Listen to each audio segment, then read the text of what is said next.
One hadith is very important. The following hadith tells us that a wife always has to have sex with her husband if the husband wants to have sex. I will read it to you. Decide for yourselves. Allah's Messenger said, if a husband calls his wife to his bed, that is, to have sexual relation, and she refuses and causes him to sleep in anger, the angels will curse her till morning. Let that sink in for a second.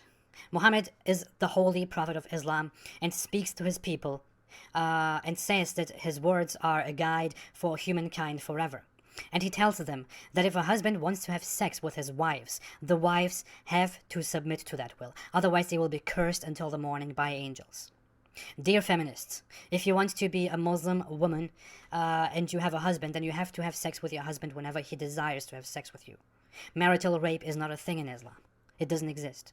How does this approve of marital rape? It's simply saying that it's sinful to refuse a husband's call to the bed if that will anger him. It doesn't say that a woman cannot refuse. The key part is not angering the husband. Besides, the Prophet ﷺ told people not to get angry quite often. In fact, the hadith is a proof against marital rape itself. Because had it been the case that the Prophet ﷺ was as Ridwan describes him, it'd be expected that he'd say something on the lines of, he may force himself upon her, or something like that.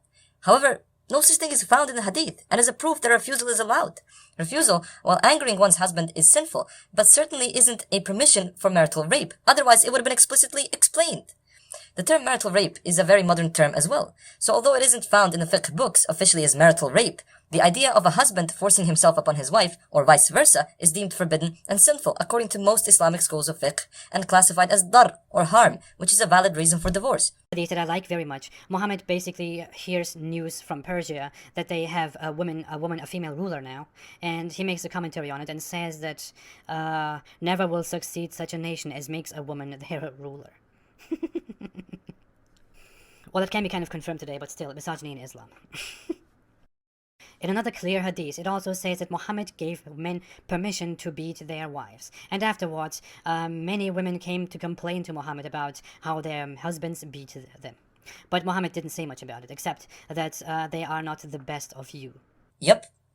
And, seriously though, who cares? As I said previously, my only problem with what Ridwan is saying are the ideas that Islam permits rape, marital rape, or oppression against women. Yes, there are limits for women. There are limits for men as well. Yes, Ridwan, men are superior to women in authority and responsibility.